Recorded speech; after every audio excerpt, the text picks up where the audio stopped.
This is actually a topic that makes me angry, not because of what it represents, but because we should have moved past this as a species by now. Tribes are, it seems, an ancient human characteristic that we cannot let go of. Perhaps it is genetic, in that it cannot be overcome by our brains no matter how advanced we get.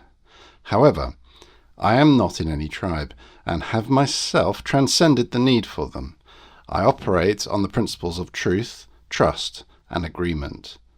But hey, perhaps I'm the odd one out, the genetic oddity that is not like the other humans, who seem willing to be slaves. Anyway, what are these tribes? Tribes are organizations of humans that band together and form a unified consciousness. Then the like minds go to work together, play together, and defend each other from other tribes who are mostly the same, but different enough to make them unique. Being tribal is as prevalent now as it ever was in history, and while some may pretend that they are not in certain tribes, most will openly state and share their tribal allegiances. This can be seen in the form of friendships and families, gangs, support for a sports team, or a belief in a political movement, fighting for one's country, or as in the case of some tribes, abolishing countries altogether. Looking back in time, tribes have been useful to protect humans from attackers in earlier eras of this planet. But in today's world, it's an idea that should end, as it's doing more harm than good. If you look at the anatomy of a tribe, you have a leader, an inner core, and then a large body of supporters who are squabbling with each other over information, or sometimes physical space. They're trying to become one of the inner core and maybe even the leader themselves. The tribe itself seeks to grow and take over other tribes, to win at all costs, to become the only tribe on planet Earth.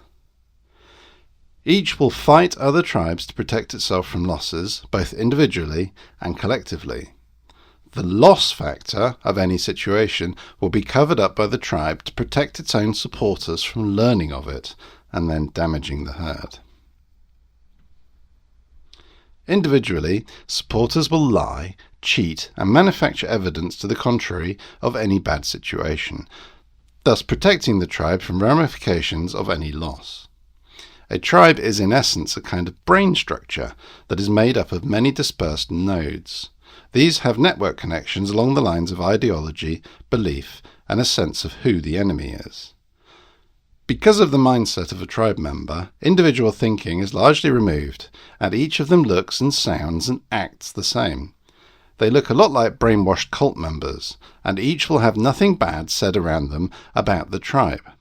They will shun and mock other people who stand for something different, and each member of the tribe is basically subjugated by the beliefs of their tribe. They risk ostracization if they do not behave in accordance with the tribe's policies. These cult members will go to extraordinary lengths to achieve two things. Firstly, to increase their value in the tribe, and secondly, to prove just how much they hate the other tribes. They will willingly go to jail for a crime committed in the defense of the tribe, and some will sacrifice their lives towards the cause. So committed are they to fitting in. Truth in this sense is a secondary consideration. What the tribal leader says is the truth for the tribe, even if it contradicts reality, and members are expected to push this false truth onto others. You may think that there are laws in countries that will not allow such behaviour to go on, but you will find that organisations and judicial bodies have been infiltrated by the tribe's neurons to look after their own tribe members and to punish opposing tribes. As such, justice is not blind. She peeks under the blindfold to see who she is dealing with and will look favourably on them while victimising others.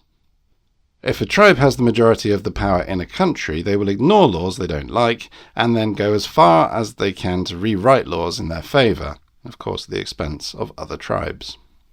It is like if a crime family ran everything but pretended to be honourable, law-abiding and altruistic, with smiles and charity and loving families that hide the darkness within. Tribes are the antithesis of a meritocracy, choosing their own over others, not because theirs are better, but because they are familiar. They look like a network node which will inherently support the tribe's goals, no matter how evil they may be. Sadly, as long as this behaviour continues, we will never get anything other than a thin veneer of respectability in society from tribal thinking.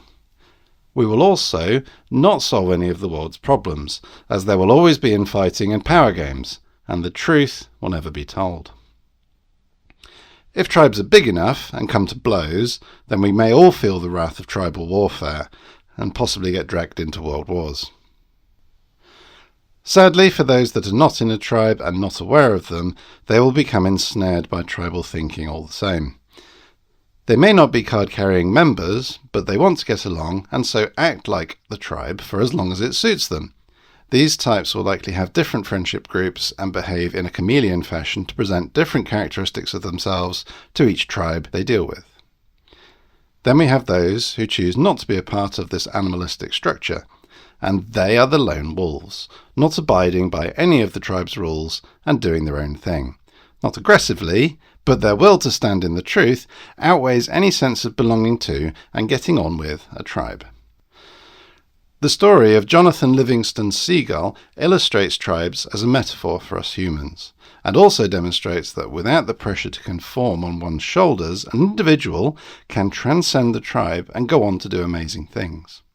It is this model that we should all try to follow, and as Jonathan in the story started a new collective of individuals outside of his tribe, we too can behave in the same way. This is not a tribe in the sense outlined above, but rather is a collection of exceptional individuals who agree to work together.